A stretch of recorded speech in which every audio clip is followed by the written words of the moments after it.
You are live. The floor is yours. Thank you, Sierra.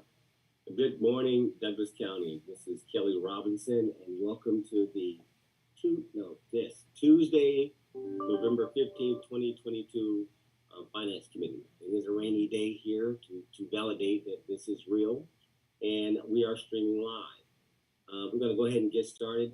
Our normal meeting is usually 2 o'clock on Mondays. We had to postpone it until today because our work session ran a little bit long yesterday. So we're going to pick this back up and get into the business of the people regarding finance. That being said, we're going to go ahead and establish our quorum, go around the room and make sure we have voting members that are here so we can do this. Of our 5-member finance committee, I'll go around the room. I'm Kelly Robinson. I am present.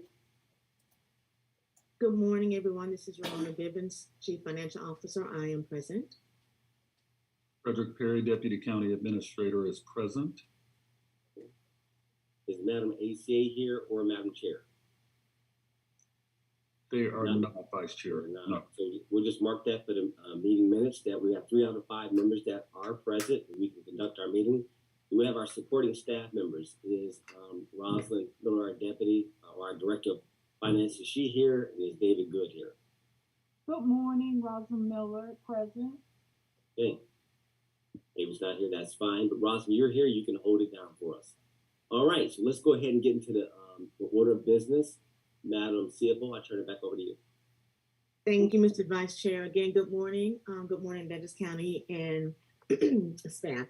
The first order on our agenda, first order approval of the Finance Committee meeting of October 17th, 2022.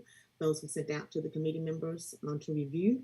So hopefully everyone has had a chance to review those. And right now I would like to entertain a motion to approve those minutes. All right, we get a motion to approve the meeting minutes of October 17, 2022. And I'll second. All right, we got a motion by Deputy Director, Deputy Administrator, and we've got a second by our CFO. Any discussion? If none, we'll do a show of hands just for the record because you can't see it, you gotta say it by name. Kelly Robinson votes yes. Frederick Perry votes yes. Ramona Bibbins votes yes.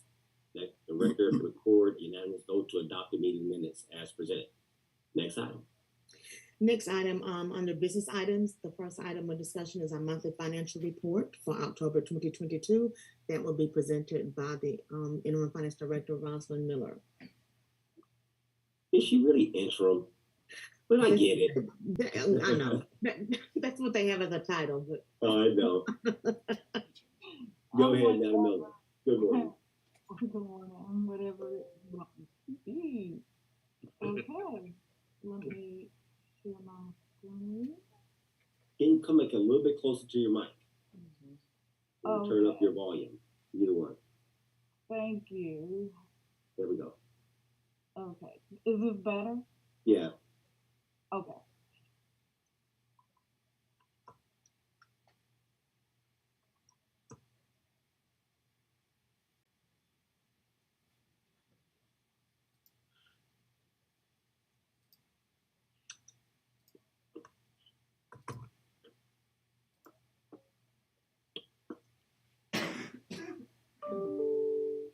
Rosalind, you're on mute.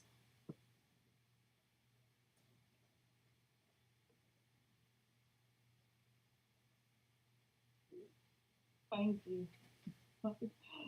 Okay. So, so today I'm presenting October's financials, and just want to point out some highlights that you'll see in detail later in the presentation. One, your county revenue has increased by 16.9 million, 17 million compared to 2021. Some of the changes that related to the 17 million increase, because your total taxes has increased 8.8 million. And again, this is compared to 2021. And it is your current digest. We have some early payers. I believe the tax bills are due next Monday. However, we received some payments in, so that has generated a $6.6 million increase when you compare it to 2021. And then loss is an increase of 2.2 million. We have our intergovernmental, which is also AKA, also means grants.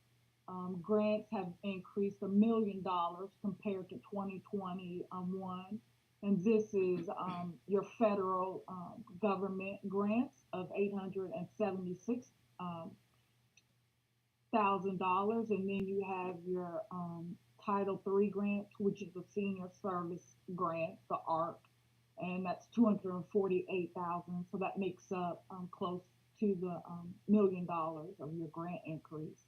Also, your charges for services has increased 1.3 million. You've had tree replacement fund has increased the last few months. For the month of October, it increased 867,000, and Parks and Rec fees have increased when you're comparing them to 2021, increased 262,000.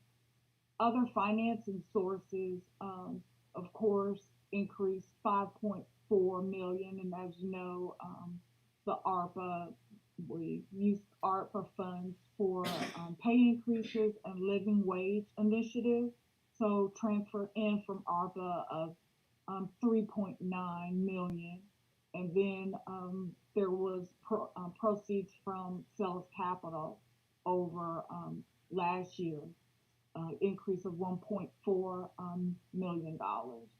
So that kind of identifies the 16.9 million increase when we look at the details of the revenue. Also, I just want to mention that your SPLOST collection revenue in 2020 was collected at 28 million at this time, and then in 2021 was 32 million. SPLOST receipts for October increased 460,000 over your 2021 number. Also relates to about 17%. Your expenditures to date is 93.1 million. County continues to be under budget, trending under budget. Hopefully, we're projecting that you'll end with being 3% under budget. This is just a summary detail of the 4 funds that we'll discuss in detail. You can see the revenue for October for each fund, and then the expenditures. And then this is revenue minus expenditures. So for general fund, your expenditures are more than your revenue, and this is because your taxes does not come in. The majority of your revenue does not come in until towards the end of November. So the month of November and December, you'll see this number getting smaller, the deficit becoming smaller. But Madam Director, yes. can you see the numbers? Because sometimes citizens, they're listening at work or whatever case, they're not necessarily looking at the screen. Can you give a little bit more descriptive, enumerate them as you go along, please? I sure can. Thank you. Looking at general fund, the revenue is 56.8 million versus expenditures of 93.1 million, and minus in revenues minus expenditures, we're have a deficit of 36.2 million. But this number will get smaller once the tax payments start coming in for the year. So your beginning fund balance for general fund was 48.8 million, and if you minus out the 36, the deficit, it's leaving a ending fund balance of 5.5 million. However, we have to consider the obligations that that the county has obligated funds already, and we call this restricted funds. And for example, like encumbrance with the POs. Those are actual expenditures that we anticipate of making. So we have a total, and then the total is provides us with what's unrestricted. So we minus this out of the 5.5. However, we're in the negative for the unassigned. And again, the payments haven't, all of our payments have not come in. So right now it looks like there's a negative of unassigned. And again, this just identifies the fund balance, ending fund balance of 5.5 million. And the same with the uninked fund, revenue 11.1 million. We have expenditures at 8 million. That gives us an excess of 3.0 million. Beginning balance was of fund balance is 4.9, and if you add the 3 million, you get an end fund balance of 8 million in the uninked, and they have reserved 514,000. So their unassigned fund balance is 7.5 million, meaning they can use 7.5 for operating costs. How much? 7.5 million. Gotcha. Yep. So fire services, fire and EMS revenue is 15.2 million, and we have the expenditures 14.2 million. That's an excess of $970,000. Their beginning fund balance is 656,000, and when you add the 970 to it, you get an ending fund balance of 1.6 million. But they have some restricted funds. So when you minus out the restricted funds from the 1.6, you get 1.1 million of unassigned, meaning they have 1.1 million to use for operating costs that's unassigned out of their fund balance. So last fund is animal control, revenue 1.2 million.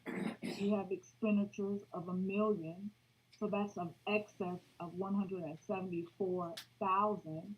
Their beginning fund balance was 465. When you add the 174,000 to the 465, you get an ending fund balance of $640,000. And they had an amount of 80,000 that's restricted, so we have to minus that out of the 640. So that makes their unassigned fund balance $559,000, meaning that they can use 559,000 of their fund balance for operating costs because it's unassigned. So we'll go into detail of the revenue, and as I mentioned, your general fund revenue, has increased.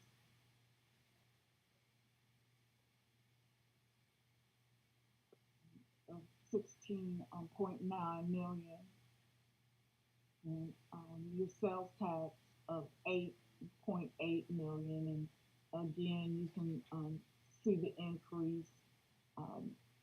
You can see the increase in your current digest, and then your loss comparing to last year. And you see that it's a collection of 98%. So for your total taxes, you've collected 44.75% of your budget. For the grants, you've collected 64.89% of your grant funds. And charges for services is doing well. You've collected 94% of your budget. In courts and law enforcement, you've collected 84% of your budget. And you should be, the target is 83%. and the use of property and money you've collected over your budget. And that is, I believe, for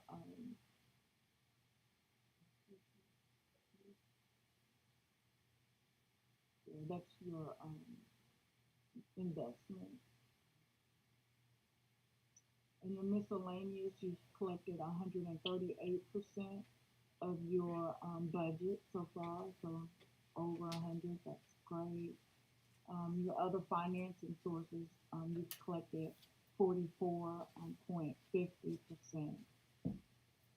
So for the total revenue for general fund, you've collected 48.66. And again, the target's 83, but since the majority of the revenue comes towards the end of the year, this number will get back on the trending your target. And for expenditures, again, you should be at 83% is the target. And you see, so the negatives are good. For your general government, you're about 1% over budget, 1.21% over budget. For judicial, you're under budget, 6.91. Public safety, under budget, 2.12%. Public works, 21.97% under budget. Health and welfare, you're 4.01% under. For parks, recreational culture, you're 7.32 under budget. For planning and community development, you're a little over at 4.82% of your budget. But in total, general funds expenditures at the 93 million is 3.62% under budget, meaning you spent 79.71% of your budget, and again the target was 83%, so you're under budget. So now we're at the unincorporated area special district. Your revenue you've collected 98.2% of your budget, and the majority is the insurance premium tax, which was received in October.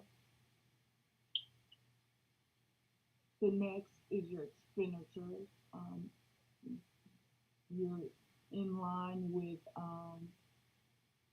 your budget for your expenditure. You're exactly where you should be. The total expenditure for this fund, for the is 4.52 under budget. The next is your fire protection services. For total revenue, you've collected 89.19% of your budget. And expenditures for fire and EMS is 4.78% under budget.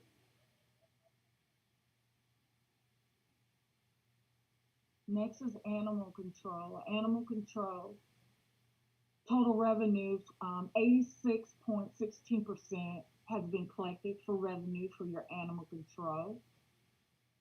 Animal control's expenditures are under by 14%.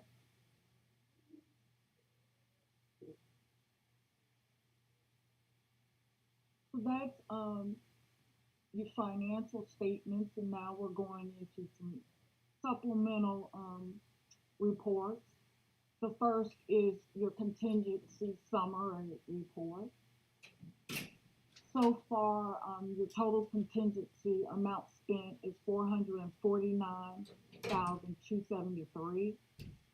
Total budget was $478,786. So if you minus the $449,273, your remaining balance is $29,483.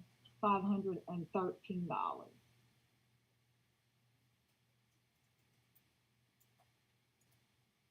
The next is your SPLOST, and it details the total amount receipts received life to death date, and then also your pay go minus claims minus checks. How much money on hand in the bank account do you have? And it's listed at 40.2 million, and that does not minus out any encumbrance. So that's actual money in the bank, but there are obligations to this amount. The next is your trends for your loss and SPLOST. And as I mentioned earlier, your loss is when comparing last year at this time. It's over, you're over $2.2 million. And your SPLOST, you're over 3.4 million over last year. And looking at comparing last year with your receipts. Next is the healthcare fund. Again, you're at 67.99% of your budget that has been for your expenses, and again, the target is 83, so you're well under budget in this account. And for the month of October, your revenue was 13.3 million, and claims or expenditures were at 10.9. Therefore, you have a gain of 2.3 that is going to fund balance, and it has increased your fund balance. It was beginning of the year 3.3, increased by 2.3 in the month of October. So the total fund balance is 5.6 million. And that's all I have for this morning. Thank you for that. So, a couple topics we'll take a little reverse. So, the healthcare, you said we got a fund balance. That means we have reserves. That is correct. One of the things that in times past, and I'll keep leaving these breadcrumbs for historical sake, we used to take out the fund balance to balance our budget. We used to take money from the grants to balance our budget. We did a lot of them. Continuing with this theme so that we can do better as we go forward. As we begin to forecast our budget, and as you guys come back and present in a couple weeks, these are little things that, like, okay, it's about the transparency. And while it's allowed, just know what we're doing. Are we over leveraging ourselves? Are we over doing it? Are we matching our reoccurring revenues versus reoccurring expenses? Are we just sort of, there's times that you do use those fund balances accordingly, but there should be one off, and not as a sustainable operation. And so it's knowing how to use that additional money. You should match them for one-time, one-offs versus trying to make ongoing. Take these one-offs and match this with recurring, expenses. And so that's one of the things. As I listen to you, I just shake my head, and I'm glad we're at this place where we can even talk about it because it wasn't transparent. At least we're talking to people who actually get what we're doing. So thank you for this reporting and how you guys articulate this, because it does matter. Real quick, so to that point, so in the fire and the animal control, we got what, $500,000 in animal control fund balance. You've got what, $1 million something? No, what was it? $1 million over in fire, and in uninc we had about 7. Is that accurate? That is correct. 7 million. Okay. So in those instances of fund balances, we allow it to stay there. What do we do with that money? That's reoccurring. That's real revenue. It's net revenue minus expenses. What are some appropriate uses of that money? What can we tackle with that? Because again, we're a nonprofit, not a for-profit. You just can't sit on cash. You sit on cash for contingencies, get rainy day, things of that nature. But at some point, you got to put it to use. I'm just looking for some thoughts back on that, not designing a specific path. Yeah, well, for 2023, fire is going to use a good bit of their fund balance because of the 45 recruits. Their budget is increasing, so they're going to use majority of that. And if fire or animal control does not have enough, then the UNINC provides funding for them. And it looks like for 2023, UNINC will have to provide fire with some funding. So UNINC's balance will go to fire. So UNINC 7 million will go to cover any shortfall. Can UNINC be used for the general fund? Yes, it can be. Right. I'm just putting it out there, Yeah. right? And how you use it. Okay. I won't belabor it. Is there any other questions from the committee? All right. Well, thank you for the report. It has now been officially submitted. Let's keep this conversation going. And so, Madam CFO, you now have the floor back. And what's our next topic? Thank you, sir. Our next topic will be a presentation in briefing from representative from Landmark, Which is who? and looks like Susan Pippins.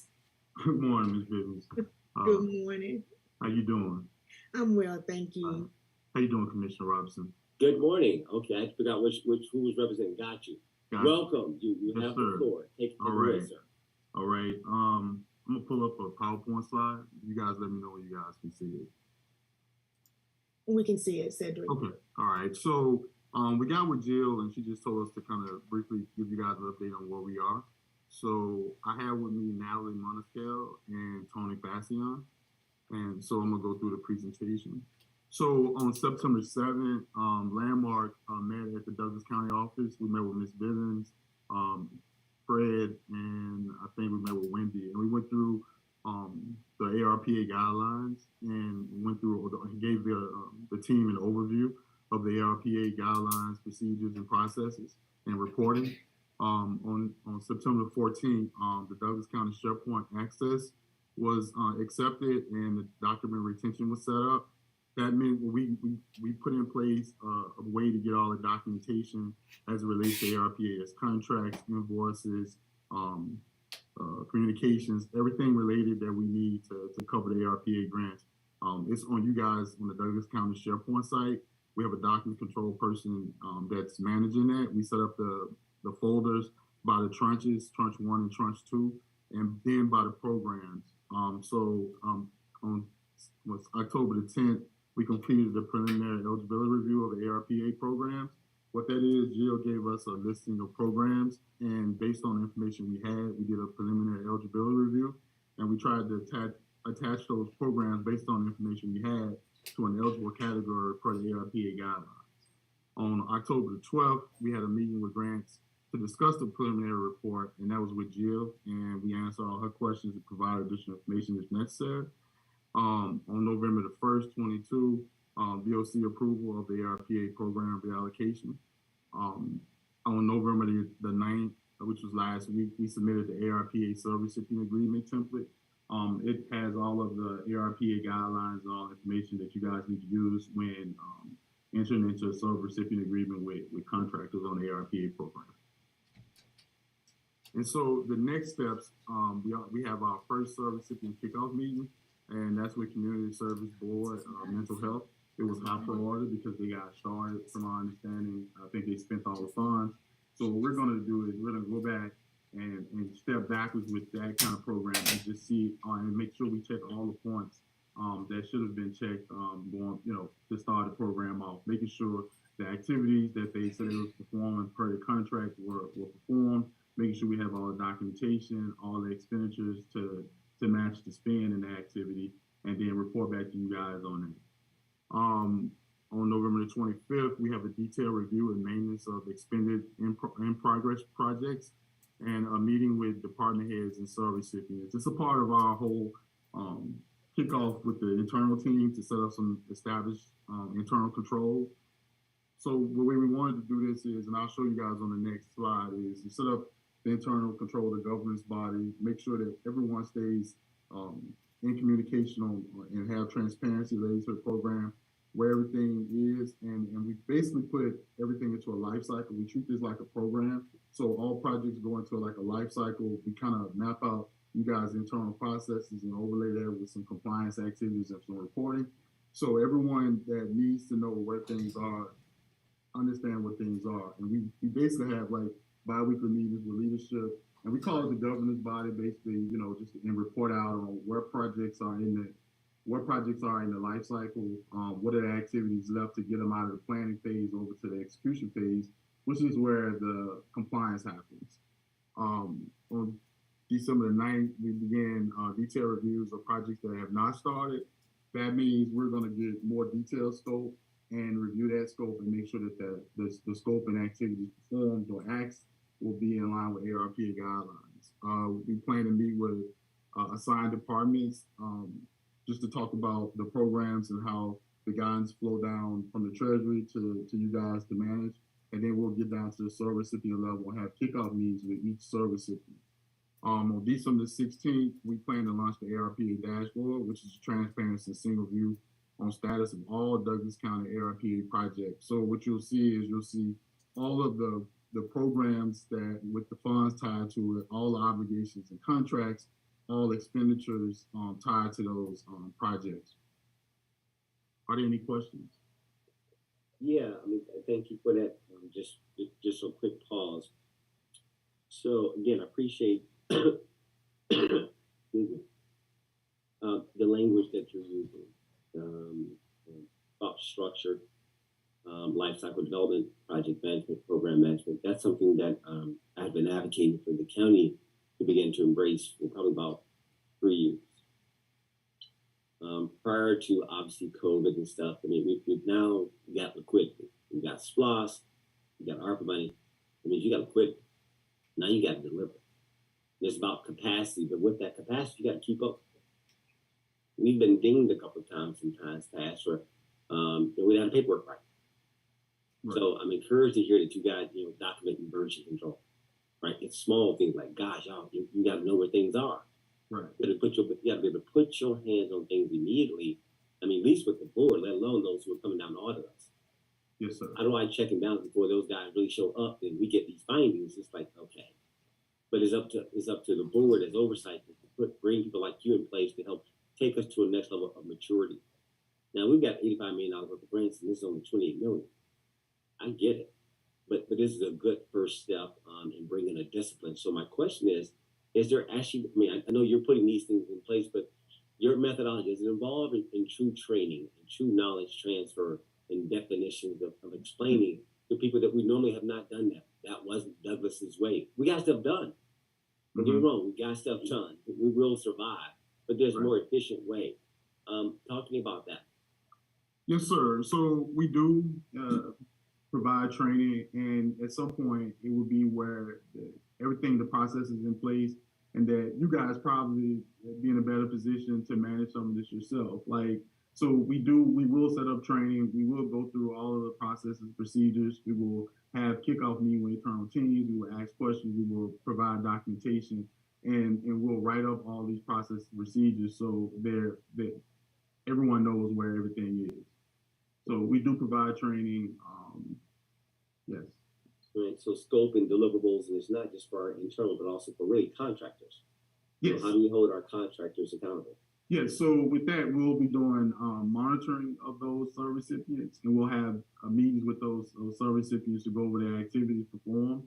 First of all, let me back up. For the projects that haven't started, we'll have a kickoff meeting with them, basically going through all of the ARPA guidelines and requirements, right? And tell them what they need to do. And we hope we can get with the department heads and help them set up these programs, the structural programs, and get them off to a good start. We believe if it gets off, the foundation is good, and it gets off to a good start, then everything on the back end is easy. And then that eliminates a lot of costs that the Douglas County have to pay us or anybody else to clean things up. So we take that approach, and we want to set things up right on the start. So that means conducting a meeting with the internal department heads, making sure we all on the same page. Is there any tweaks that we need to do within the process? And then we take that process and we talk to the sub-recipients and explain the process, what documents are required, what you need to know. Most people look at this as a financial thing, but it's a little bit more. It's a little bit more compliance. And like you say, the documentation, making sure you keeping things all the way down to the beneficiary level. We had, for example, a program where they were assisting some sub-recipients, right? And they were not tracking all that cost down to the actual beneficiary, in this case, who was receiving the fund. So we had to tell them to go back and make sure they get all of the information down to the homeless. This was a homeless program. We needed to know, we needed a number and a name associated with that homeless person just to make sure that person was eligible. So we had to not only check the high level eligibility of the program, but make sure that the beneficiary was eligible. So that's how we believe. It's the foundation. Once we get the foundations done, the process done, we get leadership basically buy in on the process. That's important because if you have leadership buying in on the process and they are expecting this process, then everything seems to work at that point. And then there are some times when we have to go back and make some tweaks, but we found that that's the best way and the easiest way. And then reporting, sharing data with finance, getting the information we need so we can report to you guys on the piece of the pie that we're functioning off of. So that takes a lot of setting up, and that's when we talk about internal controls, is how we're gonna, map out a process to get certain data from finance and stay ahead of things. And then another thing is not so much as programs getting started without everyone knowing, right? So some programs have started without the proper people knowing. So then there may be some places where we need to set up some approvals so everyone knows how things are going, that kind of stuff. So it's back to the foundation. Oh, no, I appreciate that. And, don't downplay the need for the discipline. And to my deputy county administrator, we need leadership's buy-in. You've heard me talk about this, but they gotta, like he said, hopefully I can get to the direction. Like, no, they've got to be in on this because again, we're trying to reduce liability and exposure to something like, gosh, just check the boxes. Yeah. This is structured. Just follow the process, and over time it'll become innate. Right now it may be new. I know we're changing all this bureaucracy. No, guys, you got to keep up with this money. You can't be playing with this. And so while a lot of times it was allowed, they just the salmon going up the stream and the bear didn't grab you. You just didn't get grabbed. But if it grabs you and inspects you, then here we are. So no, you guys are on the right track. It sounds good. Yeah, you got to go back again because you're already in play. We're on a defined limit of time. Right. We got to go. So I know you're just coming on board. You put formal structure. Yeah, you got to go back and get my CSB and my help. So bring them back in. But going forward, if you kick it off right, everything should fall in line. And again, we should get better over time. So that's all I had. Deputy, you want to weigh in or anything or ask a question? Yeah, I did. Thank you, Vice Chair. Excellent information, Cedric. Great presentation, and glad to see that we're moving in this direction. I have one question about the wrap-up projects and you may have mentioned this, and I apologize if you talked about a project that has been completed, and all of the documents that have been acquired over the course of that life cycle that you mentioned. How is that closeout? What does a closeout look like for a project? And I'll let Natalie speak to that, but before I do that, I just wanted to say, if Mr. Perry, in that case, if something has completed and we're trying to get all the documentation, I think first of all I got to go look at the contract and what you guys had in the contract with the sub-recipient, see what kind of leverage we had, what kind of documentation you told them to keep. Hopefully they understood and they kept the documentation that was necessary to close out a program. And I'll back up one thing. What we also need to do is for people who want to be vendors who want to be included in this program is just make sure we would do a risk assessment just to make sure that they are in fact eligible and understand how to manage these programs, right? Because you should know that there are certain documents that you need to keep, even though it's probably not in the contracts or what have you, but you would think that they would know. And so, Natalie, can you speak a little bit more to the closeout portion? Sure. So the closeout process begins with, the financial reconciliation. So making sure that we have all purchase orders in order, that funds have been accounted for. We also start, we do a monitoring compliance review, I guess, on a monthly basis, and we provide a monthly report, to the head of the departments and the subrecipients. So with that report, we kind of list out, any deficiencies or any concerns that we may find in our reviews.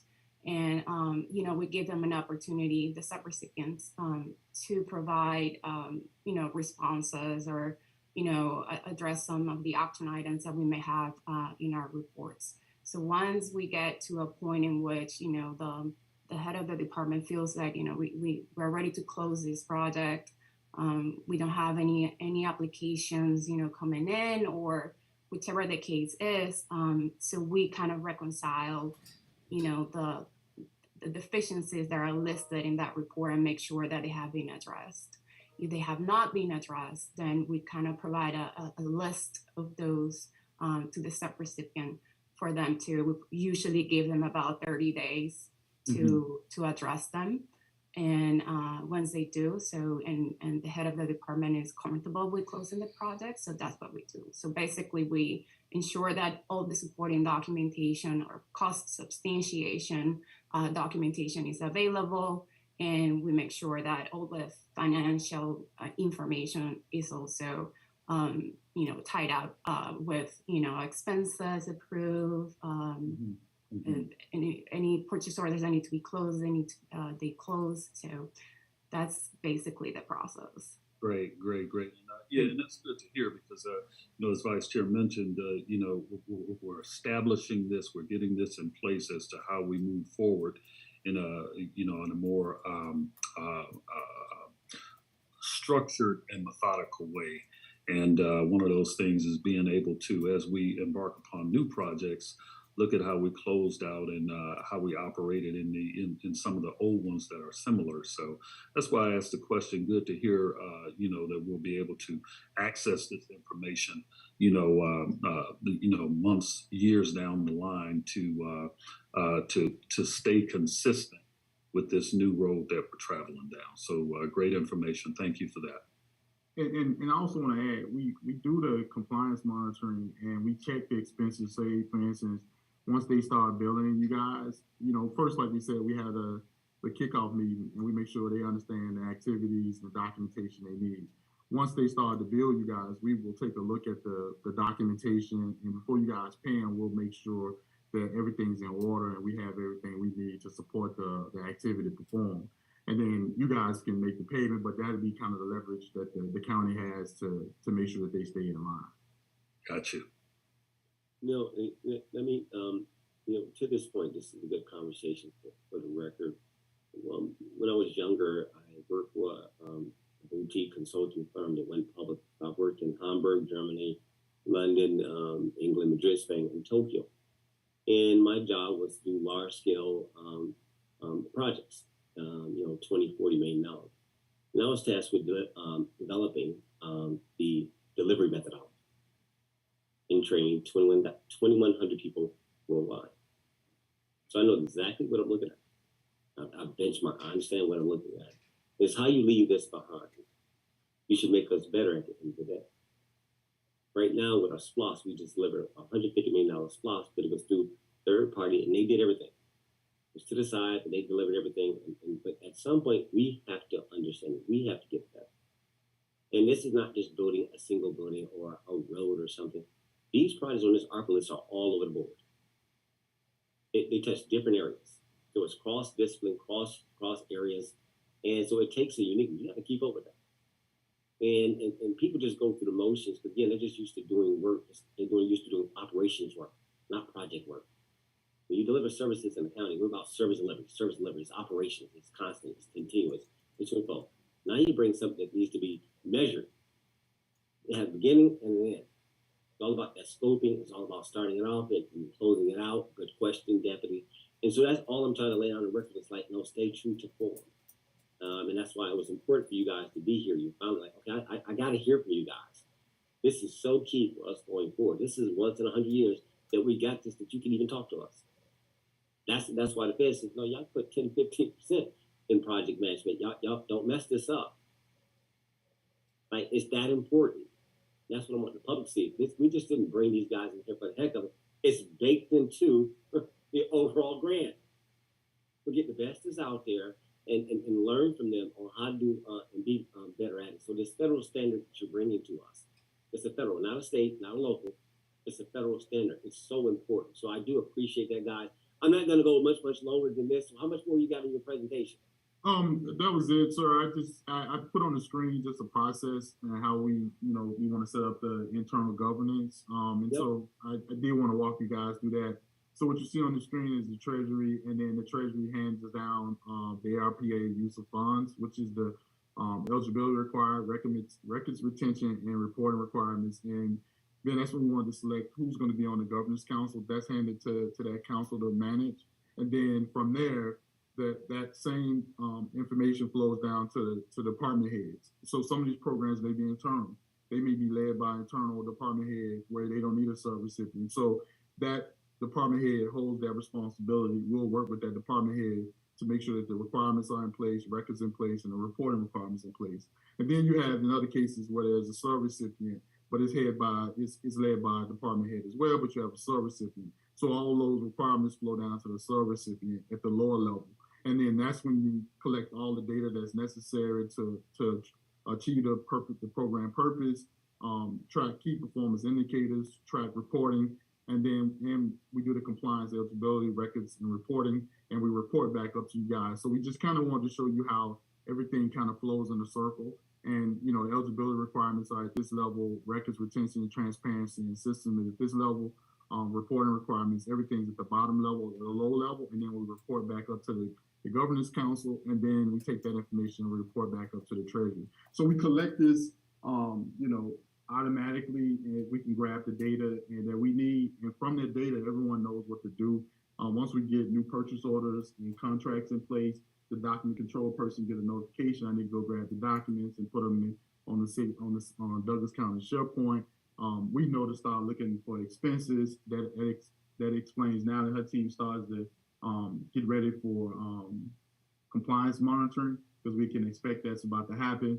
So we collect all this information, all the dates of payments and everything that happened behind the scenes. So when it's time to do the quality reporting, we have all the information necessary to do the reporting in real time. So that's what I wanted to show you guys. Next time, hopefully we'll have dashboard up and the programs and show you how all that works. No, I appreciate that. And again, just to tie this off. So again, I get your top down. Okay. And we have this program over 2 years with, 40 something projects. And as you mentioned, some are external, like our SPOS that will be delivered by contractors. And some of these projects are going to be internal. And that's why I want to make sure to my deputy that, okay, it's about a life cycle. So think about if you're scoping something.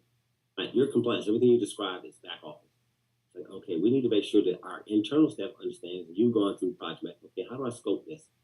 How do I discover? How do I define? How do I design? How do I develop? How do I deploy?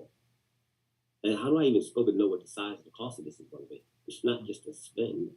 It's not what you're doing. It's why and how you do this, right? Because you got to feed this thing back into your system. So I'm like, okay, I'm hoping they're going to get this. That you're not just going through the motion. Like, no, guys, this is where you develop projects. That's why you're here. Because again, left to our own devices, you don't know what you don't know. Mm-hmm. So some of that is as you move along, you guys will figure it out. But I think that point right there is that only those internal projects, you're gonna put my department heads who are used to being operations guys, delivering service to the public. Now they got these projects that they got to deliver. Mm-hmm. And there's a formality to it, right? Okay, so how do I go through a scoping exercise? How do we scope up a design? Again, people who building buildings, that's why we pay them what we pay them. We do buildings. But if you're gonna turn this internally, it's the same, it's still a methodology. Yeah. And it's just the language and definitions that hopefully you'll do that knowledge transfer, that they'll pick that up along the way. But all right, we won't belabor this. You did well by this. Thank you for the presentation. Madam CFO, you got any comments? I'm fine with what I've heard. We're going to keep the agenda going, but please, you got the final word for our guests, please. No, so I don't have any comments. I do appreciate the work that they're doing. They're doing a great job. All right. Good information. Thank you, Landmark. Thank you, guys. Okay, we can be released now, you guys. Yes, you can. Yes. Thank Okay. you. All right, thanks, Ms. Davis, Thanks. Mr. Pear, Commissioner. Thank you. Thank you all. Have a good afternoon. We're Yes, good. sir. Yes, sir. Bye-bye. Very good. Thanks, guys. All right, Madam CFO, well done. Keep it moving. All right, next item is, well, we had a single view grant report. Ms. Hobson, oh, she is on the call. I just saw her picture pop up. So Ms. Hobson, Oh, she made it. Okay. she did. She got a pass today, but okay. I know. Thank you for joining. She's more than welcome to jump on board. Go ahead. I apologize for my tardiness. I had a site visit with the state this morning, so You're fine. but All right, you have the floor. we finished a little bit earlier. Would you like me to present today or wait Yes, until the next yeah, one? go right ahead. You have the floor if you're ready. If you're ready. I'm ready. It's brief, so it should. Let me pull up my PowerPoint. I apologize. While you're doing that, are you comfortable working with Landmark? Yes, I've been very pleased working with them. You know, right now we're working backwards on a few things. Sure. But I really think once we, you know, get a handle on these internal controls and they have access to everything they need, that it's going to be a streamlined process that should run great. Got it. Thank you.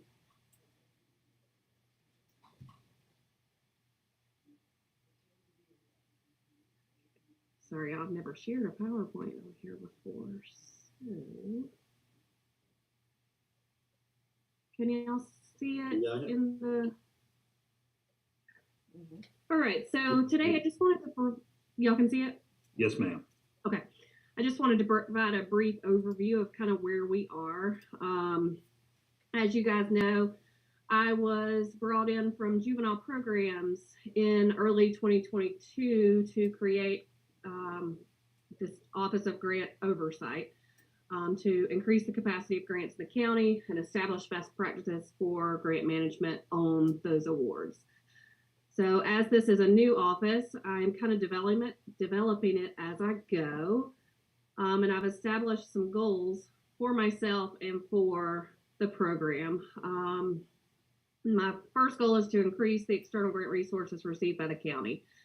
So I am on every listserv I think I possibly can be on, and any funding opportunities that I see that align with the county's strategic plan, I will forward to the departments and vest their interest. We are coordinating county applications within departments. So for instance, if, you know, the sheriff's department's applying for something, but we may need help from a different department on the application, trying to coordinate that process.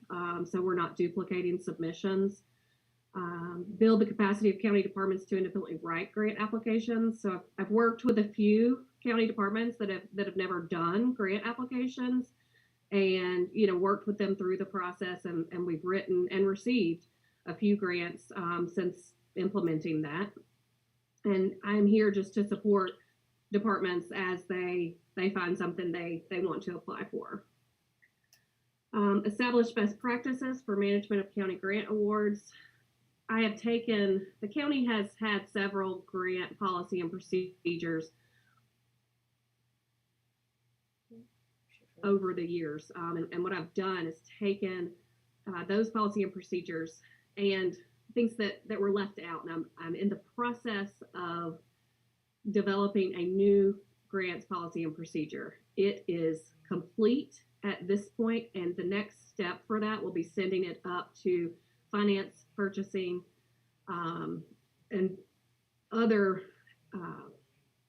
of that level departments to review and ensure that the policy in the grants manual aligns with their policies. So that should get disseminated probably the week after Thanksgiving. I'll get through the holiday week, and hopefully to the Board of Commissioners for adoption at the last meeting of the year. So y'all will be able to see that. I am helping departments with their monthly, quarterly, and annual reports if needed.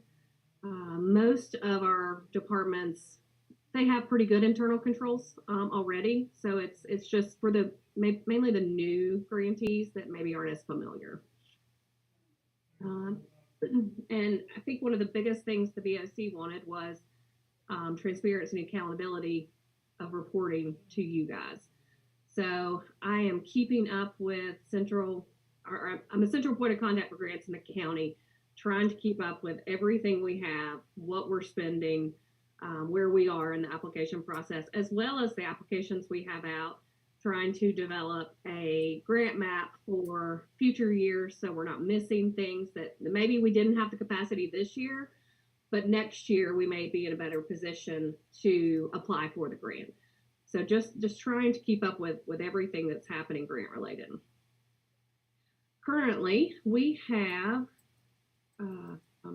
61 active grant awards. This does not include the 3 that are on the agenda for tonight.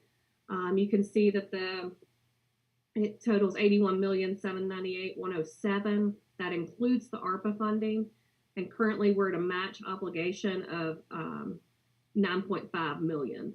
I know it's very small, but I did list here all the grants that we currently have. And I can provide this if you're interested, I can provide this in a way you can read it better. Jill, that's countywide? Yes, I don't know how to get it. It is countywide. And to my knowledge, this is every grant we have.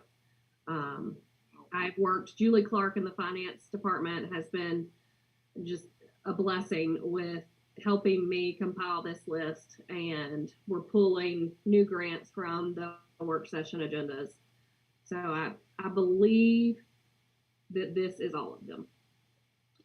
Some of them are still pending closeout. We may be done with project activities, but they're still pending closeout. So they are still on the list technically, even though we don't have any grant activity currently happening. Deputy, can you ensure that this document gets to the full board, please? Absolutely. Thank you, sir. Yeah, and it's funny you say that, Vice Chair. I was sitting here amazed, like, in and of itself, this slide right here is so informative and insightful. So absolutely, we'll make sure I get with Jill after today's meeting. Well, and Jill, to that point, I mean, you're hitting salient points. I mean, we've been asking, well, how many grants do you have? How much encumbrances? You nailed it. 81 million, 9 million encumbrances, give or take. And that's important to know. And it's every grant, not just the ARPA, but it's one-off. It's all grants. And so getting your mind around this and being able to report is so key. So to that point, if they're bringing this federal standard that's for the ARPA, is there anything that we'll be able to learn and extend to your work? They're only 28 million. Are you going to be able to apply the tools, the technology and stuff to your 81 million? Yes. How will you keep? Go ahead. Yes, sir. I think that, one of the things that I think we lack in this county is the internal controls for management of grants. And I think this is going to give us a good framework with working with Landmark on ARPA to establish those internal controls that not only we use for that fund, but we use for all of our funding. Because, all of these grants that are federal follow the same guidelines. I mean, the ARPA funding can be a little more specific in some areas, but in the grand scheme of things, we need to consistently follow that protocol. And in the next slide, I believe we'll get into that a little bit more of establishing some of those internal controls. Well, you got federal, then you got state. We get allocations directly from federal, we get allocations from state. And a grant is a grant. So what you're saying, this 81 million means both federal and state? Grant? Yes, this is a combination of, and there's even, I think Senior Services has a smaller local foundation grant. That's and correct. We've been capturing that as well in this list. So although it's just, I think, a couple $1,000s, that matters in the grand scheme of things. So this list should capture everything. Excellent. Yeah, definitely make sure the full board gets this. Thank you. Keep going, Jill. Okay. So I just listed out here the departments that are currently managing grant funds so that everyone is aware. I think, you look at this list, the majority of this is judicial. So expanding the capacity for other departments to apply and receive grants is important. We just completed a grant application for our waste management team. So hopefully we'll be adding some more departments to this list. Well, this is key. And Deputy, it's key for Jill, and I think she gets it, but we have to say it for the record. You are all grants, not general government, between that people to report to the deputy. It's everybody. All grants that come to this time that we're responsible for putting some type of match, or maybe not. It could be in kind. That's what we're trying to get, a single view. It's got to be inside my CAFR, with 5 board commissioners in front of that book. We need to know everything. So that's the role that I'm looking for you to play. Like, you got to capture all of it. You got to get a model that allows you to at least be aware of it and to market, and so that we can keep up with it. So that's key. It's not when you say, I'm going to make room for everybody. No, that's the whole goal. It's the judges, it's the sheriffs, it's everybody. It's maybe an agency, it could be CSB. Anything that we'll put money up against, we want to see, now how does this fit all together? That's your ultimate goal. Start where you started. But the ultimate goal is a single view for the river. Right. I think when I get into the software component that I'll talk about in just a minute, that will ease your concerns on that single view. Deputy, do you understand the point that we're getting, that it's not about territory and direct chain of command, what the board is expecting? Absolutely. And yeah, that helps open up the line of communication there, Vice Chair, as well. So I'm glad you made that point. Keep going, Jill. Okay, so currently in progress now, we are, as I stated earlier, updating the grants policy and procedure. This should be to you guys. If it's not to y'all at the last BOC meeting of the year, it'll probably be on the first agenda for 2023, because I really want to make sure we get this adopted and move forward. Implementation of the grants management module within New World Systems. I am working with Tamara in IT and Julie Clark in Finance to implement the grants management module. We are in the very beginning stages of this, but we will be entering these, all the grants in New Worlds in their own section. So the funds will move from the general fund into a specific grant fund. This change will allow for us to report overall on every grant that's happening. So the departments will be entering their reports. They will be entering their milestones. They will be entering everything. We'll be able to run reports of every grant, where they're at in the process, in their life cycle, and will become that depository for all grant paperwork. I think that's one of the things that we're missing now, is that everybody's working in silos when it comes to grants, and having a centralized place where all of this information can go will be key. New World gives us the ability to run several different reports. So if at any time, for instance, Commissioner Robinson, you wanted to see exactly where we are, we can run a report and give you that information. So this will take some time. We are in the very beginning stages of configuring this module, and then we will have to meet with each department and get their current grants uploaded. I do think that once everybody has a hang of what, how to enter their grants and become familiar using the software, it will be a seamless process. To that point, right? My whole point. It'll take a minute. Yeah. You got to get your mind around it. So I'm setting. This is just for the record, but as I began to socialize this with my peers and help them set their expectations, it's not overnight, because it takes time. You got to go back and get that history. You got to upload it. Going forward, we're going to be fine. But you got stuff that's already on the books, that we're already in place, because we're already living and breathing, moving along, while we're just now starting this. But you bring up a good point about, it's a process. And I need you to take your time and be thoughtful about it.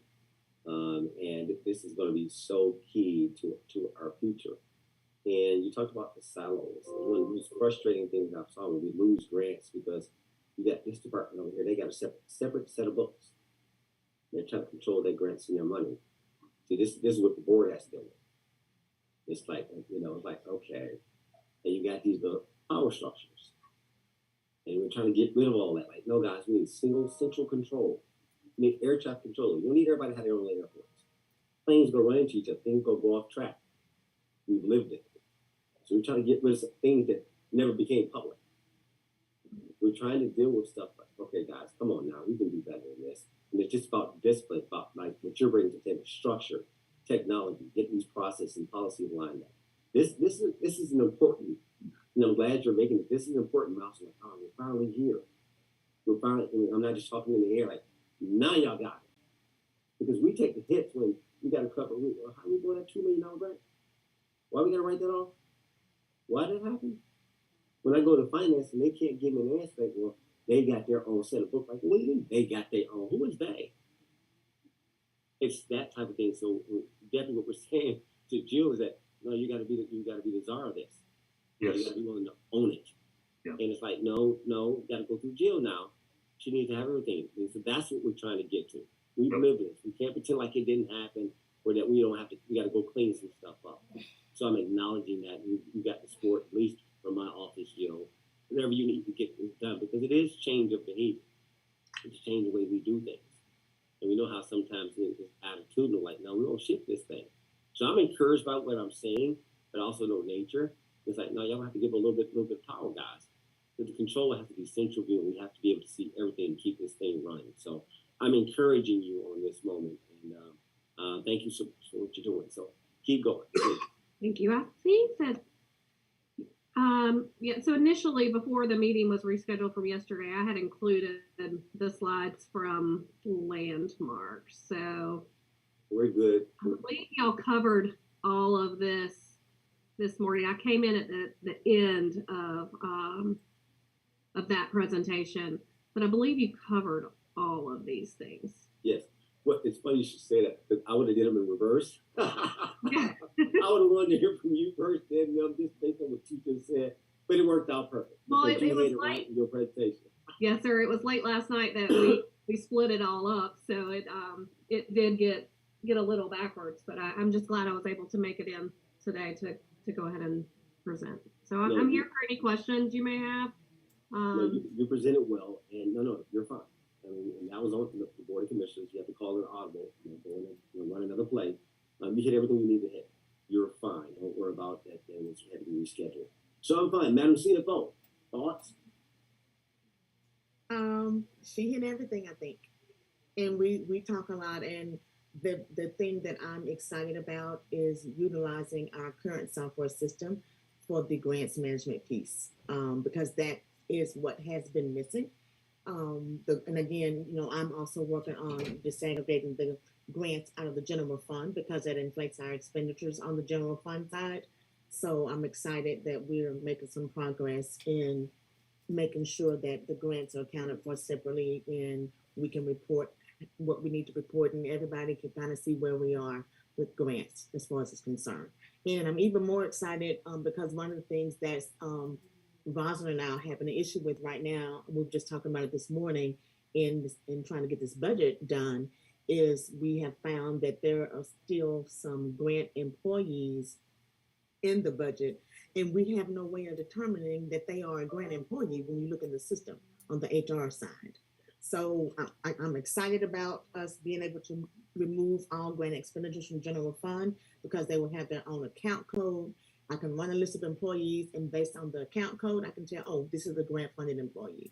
So some good work that she's been doing. To that point, right? It's uncovering. We're finally there, right? We're voting people inside grants. And the board has to do it when they run off, and it's little nuances. So this is a good thing to have. I'm glad you two talk. I'm glad you guys have a good working relationship. So here's my question to both of you, which is, okay, you got some historical, and Deputy Pitt, hear me out, is, okay, do you have the existing capacity to do that and do it right? And what is that season? Is that a cost to us? That's the first question. How do I get both the history that you need into the system as soon as possible? So what is that cost and scope? And the second thing is that compliance and ongoing, audit and management. I I get the delivery of the project, but there is an audit function to this. Can y'all speak to that as well, please? Anybody? And so I can't speak to the cost of implementing that. I believe That we module, yeah, is that? I believe we already have it. It's part of our current New World package. You know, I think it's been turned on, Jill, but Yes. you're correct. We do have it. Madam CFO, can you speak to that just in general? Yeah. Just because Yes, it sounds sir. good. I mean, I always like it sounds good in presentations in 15 minutes. I'm like, okay, but what's the reality of it? Can Yes. you talk to us about that? Certainly, Mr. Vice Chair. So, as Ms. Thompson and Deputy County Administrator Perry both just stated, we already have the capacity on the system side to do that. Again, it just hasn't been utilized. So that's where Jill and one of the finance department staff, Julie Clark, they're working on, excuse me, getting that put up. As you know, in my budget request, I have requested a grants accountant on the grant side to help with the reporting and managing on the finance side. And then we have also talked about adding an internal auditor for that audit piece that you just mentioned for internal controls on what we're doing on our audits, making grants, making sure that we're in compliance. Have someone to go in and audit that above Jill and myself to make sure that we're doing what we should be doing in compliance wise. Yeah, like I said before the work session, we've had an internal auditor that prior administration turned off. We really didn't use it the right way. They didn't really want to inspect. And so, to your point, we should use spreadsheets.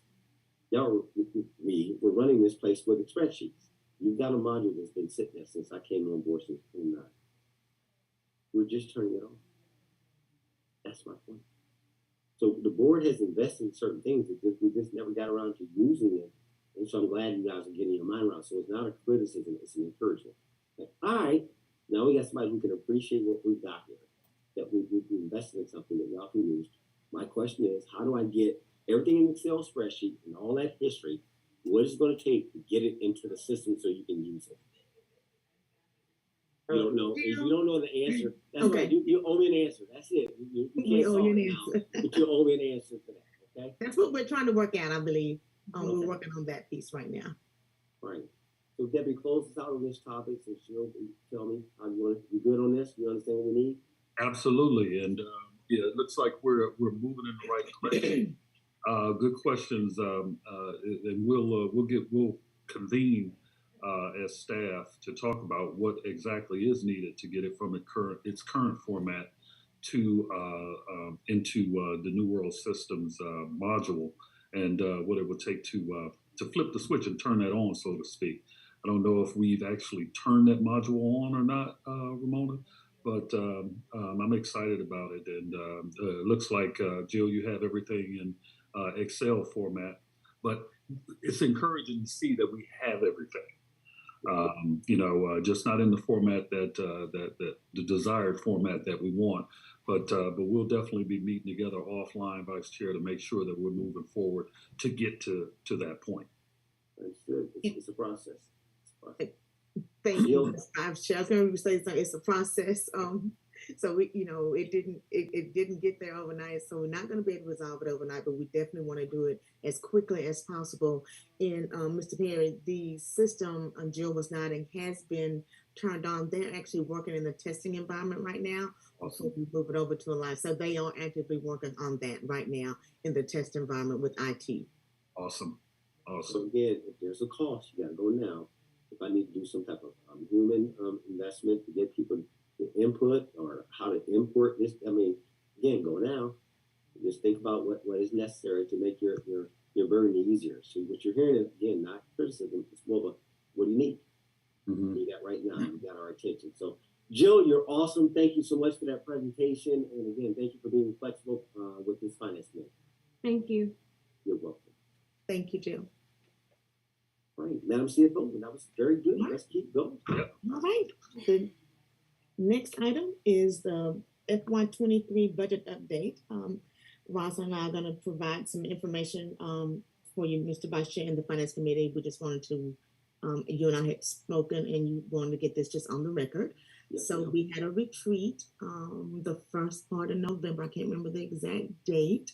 I want to say maybe November the 2nd or the 3rd, and we presented the budget at that time. And at that time, the revenues were at 120.3 million, and with expenditures of 124.7. So we had a little over $4 million deficit at that time. We've actually gone back. We came away from that retreat with some requests from the board for some things to add or some changes that need to be made in that. So Rosalind has helped in getting that information. And so right now we looked at revenues, and based on our current policy, we should be budgeting at 100% of our recurring revenues. And so we were able to increase our tax revenue to where we can increase our revenue totals from 120.3 to 124.3 million dollars. So that gave us a little more wiggle room. So that almost erased our deficit that we had, right? Well, no, because we had some of the directors from the board during the meeting, that some changes that we had to make, and those changes have increased our budget to 128.1 million. And again, with our projected revenue at 124.3, we have a 3.7, almost a $4 million deficit still. We're projecting where our beginning fund balance is 45.7 million. Our ending fund balance, if we were not to, with this deficit, would be 41.9. And of course, we're not trying to balance the budget using fund balance. Commissioner Vice Chair Robinson just alluded to that earlier in the discussion, that in the past, the board had notoriously used the fund balance to balance the budget for continuing operating expenses, and that's not a good financial plan, or I don't think that's good from a fiduciary management standpoint to use the fund balance to balance the budget, especially for ongoing recurring expenditures. So we're gonna have to have some discussions. Mr. Vice Chair said that they will fight over those few pennies and see where we need to make some reductions to add some of these additional items. Let me stay there real quick. So to that point, Sure. So $3.7 million, right? The board, we're good. So you're okay. 3.7 million. And you've already done the adjustments from the millage rate and everything, all the adjustments, whatever we got. Here's the question. Is there anything in the budget that were one-offs, capital expenditures, that could be done with fund balance allocation to free up for recurring expenses revenue scenario? So, yes, sir. So in the PATS, part of that increase that we have $4.2 million in PATSs. $2.5 million of that is for the new building construction for the coroner's office. So that can definitely be, yes, exactly. All right, that was easy. All right, that was easy, and we are looking at those things. Keep going. Yes. Right now, I don't have the actual list of all the PATSs, but that is something that Roz and I were going to look. That was one of our tasks that we were going to do this morning before we had to revamp everything from yesterday's meeting and have this meeting this morning. But this afternoon, that's one of the things we're looking at. We're going to go through this budget again to see what's in there that is considered capitals, because I think there was some requests for some computers and things of that nature that we can move over as capital that are one-time expenses. So we are looking at that to see if we can reduce that deficit by using the fund balance for one-time capital items only. That's the only thing that I would ever recommend to use fund balance for, is for one-time capital uses or extraordinary events that would occur. So that's kind of where we are right now. And just again, want to provide that brief update of where we are. We will be having I'm sorry, go ahead. No, you're fine. And again, we just want to briefly make that and perhaps give some advice that you got to bring us a balanced budget. Yes. Y'all got to bring us a balanced budget. So I would say, like I said, now that the SPLOST is passed, it's a different look. We've had this conversation. Mm-hmm. This is, all right, guys, we can back up for a minute. Right, so let my recurring be things like salaries and so forth, but some of this heavy chunk stuff, this one-off, you got a fund balance. You sitting on $44 million. You've got room without even putting it in a SPLOST. And like the building for the corner, well, yeah, you can use your fund balance right now, but you can reimburse yourself as part of a provision. So I need y'all to be thoughtful when you go into this. But based on that, I'm sure y'all can find $1.2 million. Make it easy for the board. right? I'm going to do your best to find those things. Like, well, you know what? Let's look at this now. These passes, whatever BRs, whatever case that deputy, if they are actually one-time one-offs, you just fund balance. Move it over to the side. Bring a balanced budget. You don't want to be upside down. Let us get in there and we force it above and be upside down. But you don't want to come in upside down. How about get it? Yes, sir. You have to present a balanced budget. Yes. If we get in there and do what we do, that's on us, and we'll bring ourselves back into the policy, and that's us. But you got to bring us down. That is our goal. All right, Jeff. I think Mr. D. Deputy, go ahead, sir.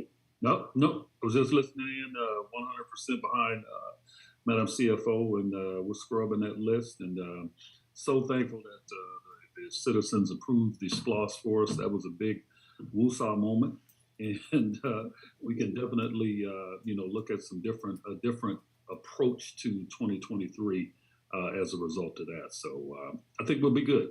Yeah, you will. Madam Chair has to present to the full board, so make sure y'all talk to her. You gotta bring it down, but make it easy. It should go easy. Y'all got enough liquidity. Promise y'all got liquidity. Y'all got cash, guys. Yes, sir. And just be thoughtful and move around. Make the call, deputy. Take position. you hear me? He knows what I'm saying. You got it.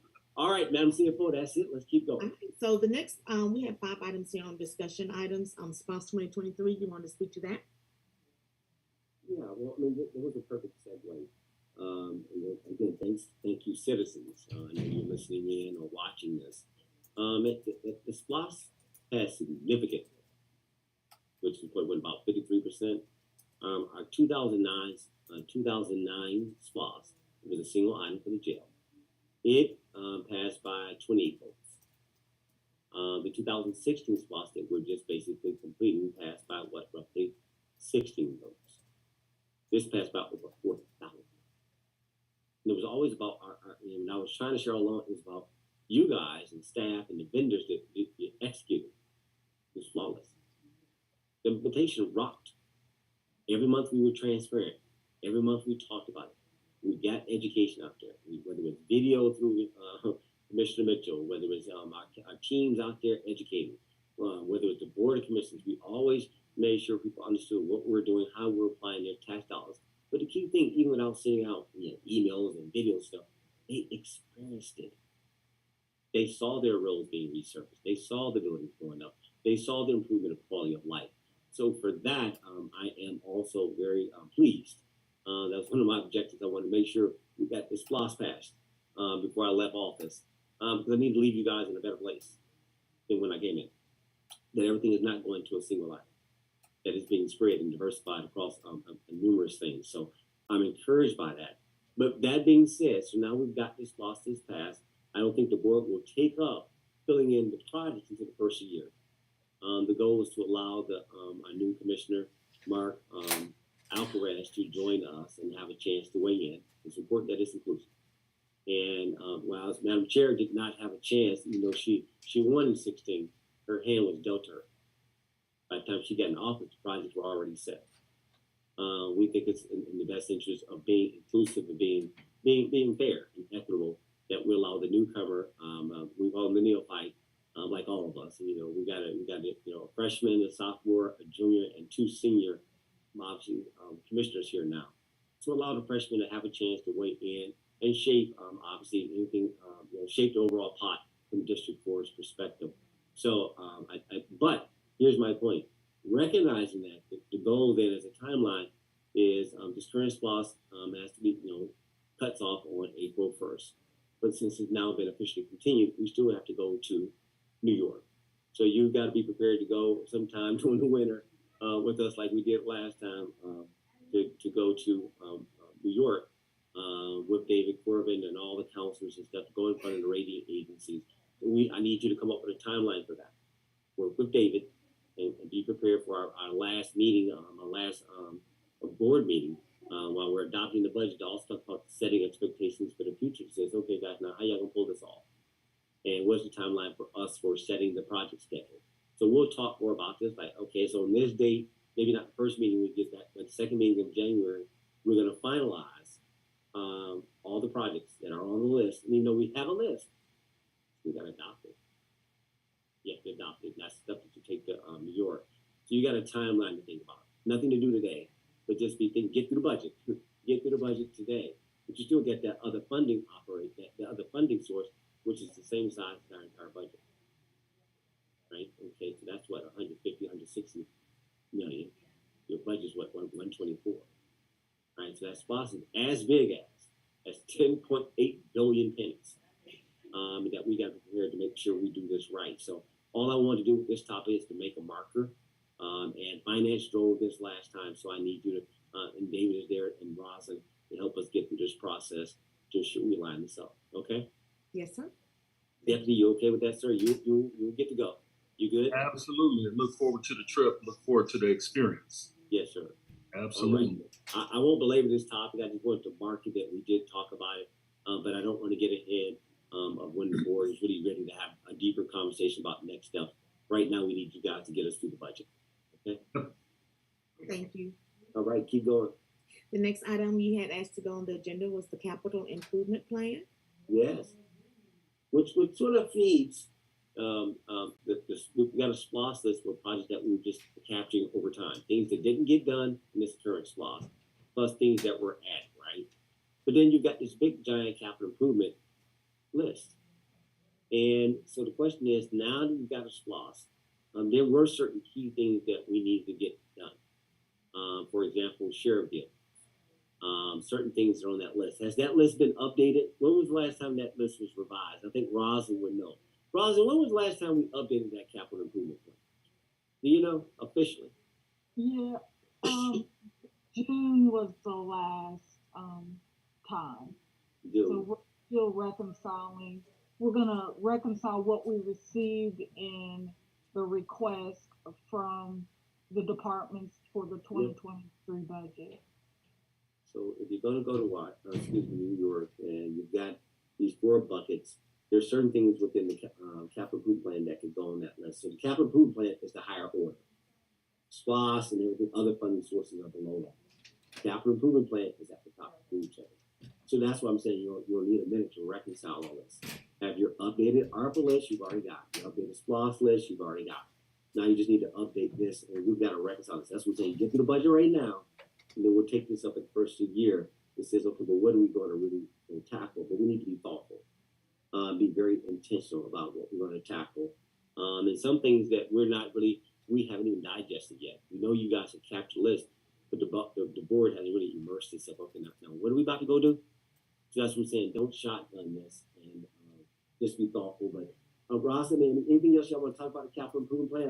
There's nothing we can tackle right now. There's no decision that can be made. You are updating it. So is there something, Roslyn, you could say that once y'all get to this budget, that by the first of the year we can have a revised version that the board can take a look at? Because March will be here before we know it. You have to schedule that stuff ahead of time. Oh yeah, definitely. Yes, and we'll identify the projects that are eligible for SPLOS. We have identified those. So yes, definitely by the first of the year, we'll have an updated and a good list for decisions to be made. Great. And CFO, you're okay with that? Yes, I'm trying sir. to give history, but also help you moving forward. But it's going to be your call how you shape it. So Yes. it's your call. Yes, I'm good. Deputy, you all right? You blessing this? You all right with what you're hearing, man? Absolutely. Absolutely. Look forward to working with the ladies on this. All right, just keep up with it. All right, keep going, Madam CFO. All right, the next item is financial reporting, public transparency. You and I had discussed each month on the finance committee meeting, we have a monthly financial report, recap or update. However, not all the citizens, as we can see, don't attend the meeting, may not be watching it as we are live streaming it. And so I think we discussed possibly a work session presenting to the full board and the public just to have an additional level of transparency in our financial reporting. Did I get that right? You did. And again, just like Ross, and that's probably the quickest we ever got to a financial report. You didn't roll through like, okay, bro, she's done already. But they used to go on and on. But again, we had to be thorough. But again, our time is different. But yeah, an executive summary. I mean, think about when you got formal board of directors that are publicly traded companies. They cover the finance. And we do it in finance, but that's somewhat varied. and I want to have this discussion, and want to see really you guys' input about, why are we talking about financials at our, now y'all may cover it in different or one-off topics or budget moment, but really don't say anything. I don't know why we're not telling people where we are monthly, and whether it's a summary and you publish it. In other words, we're not going to go into detail. Y'all can go into detail, but you make it more transparent. You elevate it from the committee up to the board. What do you think? And just post it somewhere.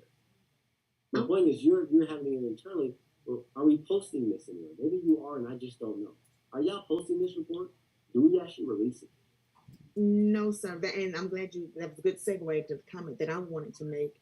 What some ideas that I have is one, sending this report to the full board after our finance committee meeting, so the full board can have the same exact report that she presents. Because the first part of it does provide a summary for the month, and then have the details attached. And then anyone, if they have any questions, we can sit and discuss with them on a one-off meeting, as you stated earlier.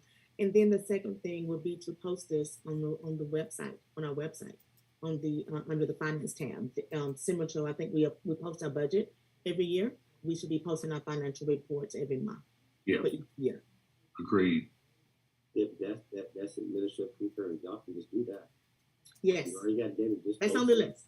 Yes. All right. No, but I want just for this meeting that, in other words, going forward, we'll say we'll pick it up first year, get for the year.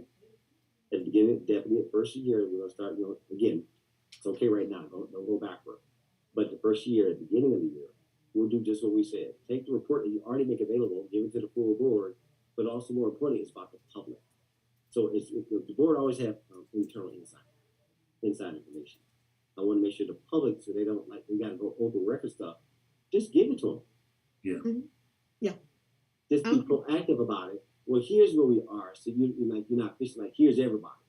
So it's about transparency over the whole system. Did that make sense? Oh, yes. And that's something that I'm accustomed to doing in my previous positions everywhere I've ever worked. So. Okay. So for the record, we're agreeing to administrative concurrence, Deputy, because it's your authority. Yep. That we will ensure that the financial report that we do in this finance committee is always delivered to the full board of commissioners after this meeting. And secondly, that it will also be published on a monthly basis on some site. Yep. On the county website. Correct. Yes. And thirdly, a summary will be delivered to the full board of commissioners like a SPLOS update. So it's funny how we do a great SPLOS update. We don't talk about our own budget anymore. Mm-hmm. To your point, right? Yeah. We're already doing it. There's nothing wrong with that. Here's where we are. There's always summary. Don't get into the detail of that, but it's like a summary. So it's the same thing. Can we make that happen? Those three things. Sure. Summary to the BLC monthly, as well as finance committee report, and that finance committee report will be posted on the Celebrate Douglas website under the finance department. Right. So email to the full board, Uh-huh. during the presentation, during the board meeting, and then the information that's part of that packet goes on the website. Got it. Did that Question. help? Yes, ma'am. So the summary report presentation to the Board of Commissioners each month, would that be done at a work session or at a board meeting? Work session. Work session, okay. Because you You're said like meeting, and SPLOS. I'm like, okay, gotcha. I mean, I can always keep them. You can almost keep them two together. Yes, The first is you go first, or whomever you designate your proxy, and then the SPLOS team goes second. gotcha. Okay, Keep them on the same cycle. sounds good. Deputy, you okay with that? Absolutely. Absolutely. So, Yeah, I keep them do. together. Yeah, I do recall a few citizens stating that they were unable to get certain information, and even though it was accessible to them, I think this is that next step further to provide, insight and transparency to the public. So yeah, I'm excited about that. This is going to be big. Yeah, they shouldn't have pulled. It's pushed, but this ain't hard. It's just being thoughtful, guys. We're Uh-huh. already doing it. Just give it to the broader group. Because everybody gonna come to this finance committee and go to that. It's all over the board, right? People don't got time for that. And so the point is, let's push information to the public. It is transparency, and it's called the stretch. And so it's beyond just the basics. It's just like, well, let's give it to them, guys. But you got this. We don't even have to belabor this. Was a quick win. We're gonna just do administrative concurrence. You don't have to vote on this because again, y'all already have the authority. Yes, sir. Thank you. All right, what's the next one? We're rolling. Next Right. item was the monthly departmental expense disclosure reporting. I'm gonna throw that back on you to explain that to everyone because I don't remember what we were discussing on that one. All right, so this one, all right, so we talked about the high level. All right, so is there another level regarding budgets, departments? Or are they really the same, they're overlap? So, Director Miller's, Ross, and so take about the report you just read and the detail, the different variances. Below that, is there another level below that? Yes. That's in the Yeah. system that people could actually see. And the only reason I said it is because I've seen some of my colleagues like, oh, they just put their system out there. Oh, they just take a snapshot. Watch a couple commissions. He just takes a snapshot of whatever he does, and it's put out there automatically and stuff. How does that work? Yes, we have the next level is actually detailed, like it'll identify the vendor X, invoice number, and the amount. And it'll add up to the summary amount that I speak of during this meeting. So yes, it's detailed by check number, invoice number, and the actual amount that was paid. All right, is that too much detail? And may I say something? Yeah, please. I think it is. I think, Mr. Vice Chair, what you're looking for, I believe she is already providing. So on the, I think what you're looking for is each department showing their budget and their expenses for the month or to the year and where they are over under target. That is included in the information that she provides. So for instance, under expenditures, it has general government. It has all the departments under there with that information. Same with judicial, public safety. So I think that is already included on here. And I thought these was an overlap, and I just wanted to make sure, because we have multiple conversations. I think these were two separate items, but they really are the same, right? And all we're trying to do is get to a point of transparency. And I think you're right.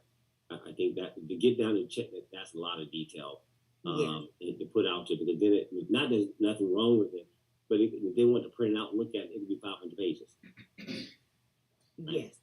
It could be So I 500 think this is what we're looking for at the department level. So you have the high level in her reporting that she does, and then you also have it at the department level by the categories. Right. So she's got the 4 funds, and then she's got the corresponding next level down for each one of those. Yes. Did I get that right?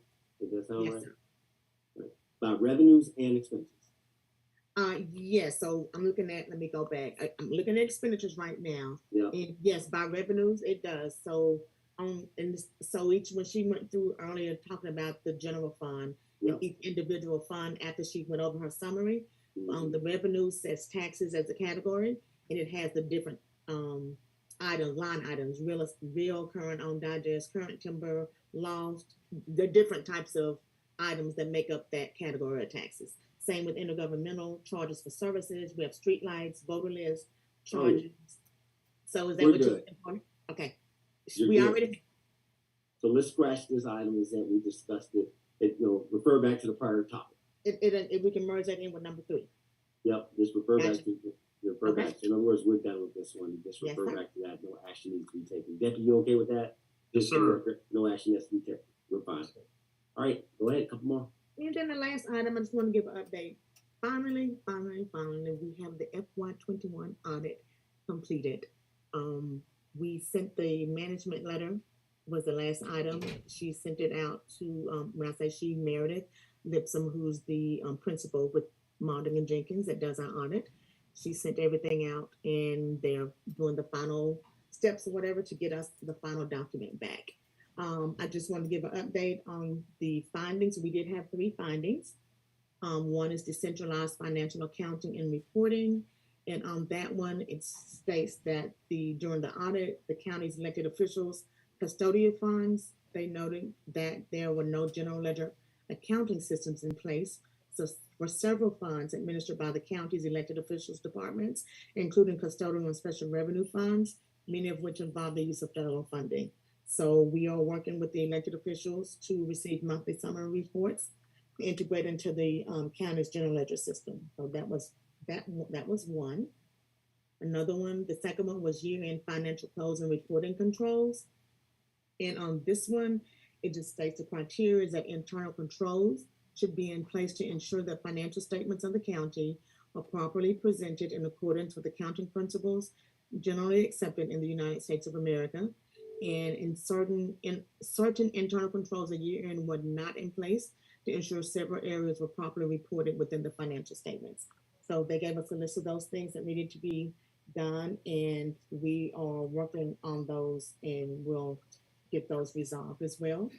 And then the third finding is around the federal awards, finding in question cost, U.S. Department of Treasury, coronavirus, state and local